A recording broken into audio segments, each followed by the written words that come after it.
Hey there, and welcome to the ADK Rock and Metal Network. I am Dave Dars, and with me today is Andy Edwards from Nomadic Rain and Kirk Allen from Screen Blast Repeat. How you doing, guys? Yeah, good. Thank you, mate. You? Positive mental attitude. Always a good idea. Yes, I'm doing well. Today we are doing. So I should say we kind of suggested that we all came up with a couple of songs that we either really liked or music videos we really liked.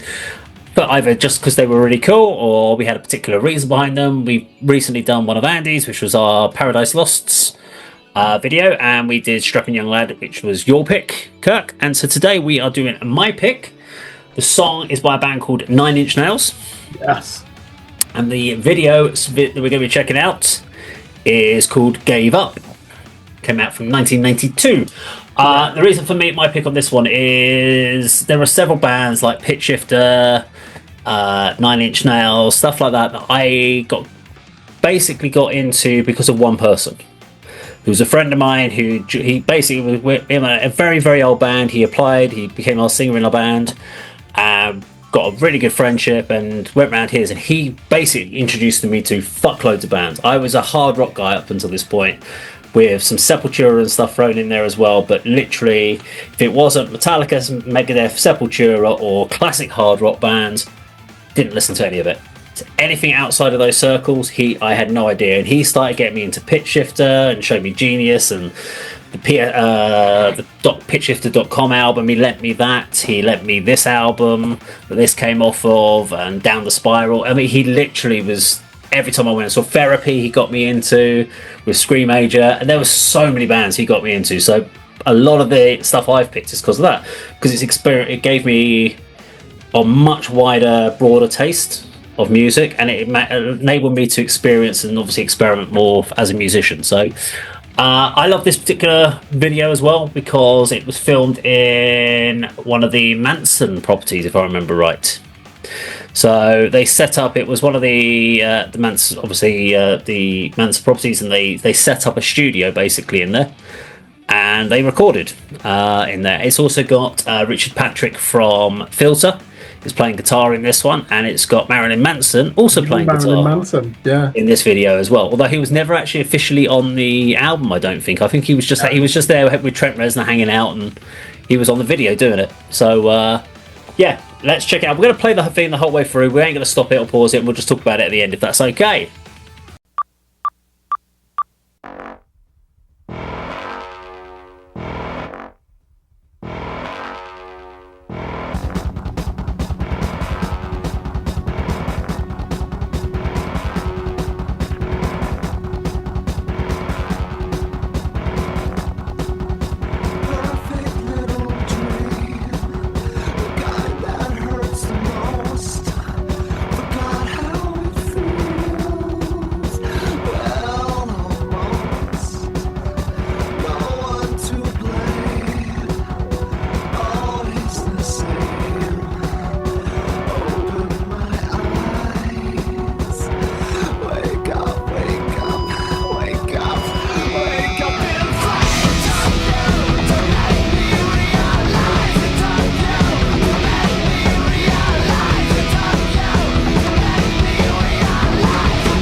There we go, Nine Inch Nails, and gave up. Should we throw to Andy first? Let's go to the person who doesn't know Nine Inch Nails. Yeah.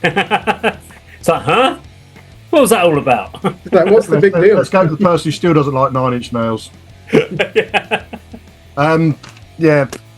When I think industrial metal, for me, it's the bands that I know and like things like GGFH, Fear Factory, Rammstein. That was nothing like any of those. First of all, Dave, I liked your story about how your friend introduced you to this band and any others. I mean, I think we can all relate to that, and we can all sort of explain how different people are introduced us to different genres and different types of music. So that was quite cool. Opening minute, there was no metal elements at all for me. I'm not quite sure what that was. Interesting shot of some very dated recording software. When was this from? 1992. Yeah. I mean, that stood out, didn't it, as being, wow, that looks weird. But I mean, there was a few elements I did like. There was sort of like the sort of keyboard sound that was coming through, which was a little bit Fear Factory after the first verse. Later on, there was a sort of one chord, two downstroke riff, which was sort of simplistic and kind of fundamental to a music like this. That wasn't utilised enough. Also, the sample that the drummer started with his little pad, I quite like that as well. So there's a few bits I did like that weren't used enough in the song to really, sort of lift it into something I'd actually like. There was a fast riff towards the end. Again, that was drowned out by some other sort of samples or sort of ambient noise. But the best bit was the guitar outro just played on its own. Guitar played on its own as the outro. Vocals were unremarkable for me. Okay. Yeah, I'd like to think there's better Nine Inch Nails songs, but you've chosen it for, I don't know if it's one that your friend first used to introduce you to the band, or whether it's one of your favourites, I don't know, but I won't be checking them out any further. No. I mean, it's interesting to see Marilyn Manson without makeup. I wouldn't have known it was him if you hadn't have said, but I think I identified who that was. But yeah, not for me. No, that's fair enough. I always find this interesting. You didn't like Paradise Lost, did you? You didn't like Beneath Broken Earth, so fair play. I did like it. I liked it by the end. I was more negative about that. You described that as a song, as somebody following a tab. It was. Oh yeah, one note. It is, but it is one note. Yeah. Anyway, I mean, this one's like someone following the four chords. That's all it is on this one. Yeah, there's simplicity there, which were its sort of endearing features, but some of those weren't loud enough in the mix or used enough for my personal choice. But I would definitely never say to anyone that Nine Inch Nails is a guitar-driven band, because they're electronic industrial. We'd say really more than the industrial. They never go under industrial metal. They're electronic industrial, aren't they? Yeah, and the first album is I've described it in the past as the most aggressive synth pop album ever produced. Yeah, perhaps I was expecting more guitar-driven music, from what I know of the band. You think about Rammstein, they're not in the same. Yeah. You're closer to, if you're here, you're closer to going towards Gary Newman than you are. Yeah, Rammstein in this case. Fair enough. Kirk, thoughts? Yeah, Andy can understand why you didn't like that song. I certainly wouldn't introduce Nine Inch Nails to somebody and play them this song. To me, it's the weakest track on the 1992 Broken EP, which I am going to say is the greatest EP of all time. And there are 4 absolute bangers on that EP. Wish, Happiness and Slavery, Last, and then there's even a song on there which they co-wrote with Pigface called Suck, which is incredible. And this song never grabbed me. To be honest, Wish would have probably been a better one to get Andy into. Yeah, I love the video for this. Do you know what things why it never quite grabs me, this song? And they play it live, and I've paid £116 to go and see them next month at the O2 because I love this band, and they'll probably play this in the set, and I'll be thinking, why are you playing this? There's 4 better songs in the repertoire. It's, first of all, I cannot get my head around that weird falsetto that he's trying to do, and there's some kind of effect on it, like a flanger effect, which somehow I managed to reproduce there. Just never works for me. And yeah, the guitars. Can you criticize something for being too simplistic? Yes, I think you can. And I'm not just saying you could do that in your sleep. It's just doesn't offer anything. This song would be far better if it was synth driven. And I actually prefer Nine Inch Nails when they're heavier but with more synths in the mix as well. Yeah, Andy, as soon as this started playing, it's like, he's not going to like this. And what I would urge is give him another try. There's far better songs from this band. I wouldn't. It's like if someone showed you, oh, listen to this band, Metallica, and then they just showed you Wherever I May Roam from the Black Album, you're like, no, not for me. And you didn't know about Ride the Lightning or Master of Puppets, you know, this glorious back catalogue. So I quite like the idea. Maybe if we do Wish should be really heavy. It won a Grammy Award. And here's an interesting fact for you, although it's not in the Guinness Book of Records. It's the only song to win a Grammy Award with the lyric talking about fist fucking in the song. So, yeah, very, very strange claim to fame. I think it's tongue-in-cheek from Trent Reznor there claiming that. But, yeah, I like the video. It is good, like you said, some of the hardware that they're using and the software and a young Marilyn Manson in there. I thought Richard Patrick really stood out for me. His performance in the studio, a guitarist and doing the vocals as well. We're big fans of him. Obviously, Dave, we've interviewed him for this channel. We have, yeah. We like Filter as well, and it's good to see, you know, when Dave was interviewing him, he was telling you about how he knew Trent from school, didn't he, essentially?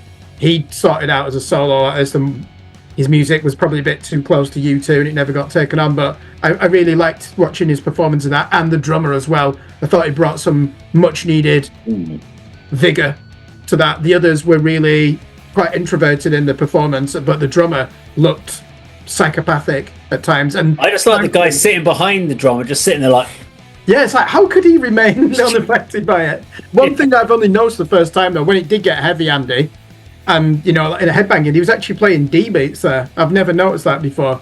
You know, that discharge, like hardcore beat. First time it's come to me, and I've heard this song over 100 times probably.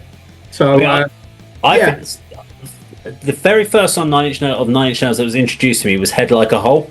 Great song. So that off, I mean, Pretty Hate Machine is a phenomenal album, and what was the other one? Terrible Lie off of there was the other one, which again is a great. I mean, there are some amazing tracks on there, but the thing I really like about this track personally is the fact you've got this you've got that beat of boom, boom, boom, boom, and you go down, down. It's a pop synth. And then you've got Trent, who's just losing his shit vocally. I mean, he's tormented. He's gripping that microphone, and he's screwing him up inside. He's like, oh, I'm going to have a fucking nervous breakdown. I'm like, I love that you're getting pulled. The guitar's going, and they're all just sitting there losing. Everything's just pulling you instrumentally in different ways. Whereas something like Wish feels like everyone's going in the same direction. This feels like a sort of band which are all doing their own things, and they're all doing their own different energies. And it works as a song, but it works as a song because it feels fucked up. And it just, everyone's screaming, hey, like, what the fuck is going on here? I love that. I think that's why I really like the track. But I do understand the reasoning. When I was sitting there listening to it this time round, I'm thinking, I was doing the same as you, Kirk, going, Andy's just not going to like this, because I'm trying to think of this from listening to it from a first point of view, and I'm going, this doesn't make sense as a song at all. If you'd heard Head Like a Hole, Terrible Lie, and a lot of the other stuff, Happiness and Slavery and stuff like that, you could then get to this and go, oh, I get this now, because I've been on the journey with the rest of the songs. We just threw you into the most fucked up one to start with, but I still love it. That was Nine Inch Nails and Gave Up. Now let us know what you think in the comments down below. If you enjoyed the video, please do like, share, and subscribe. We'll see you on another video sometime very soon. Take care.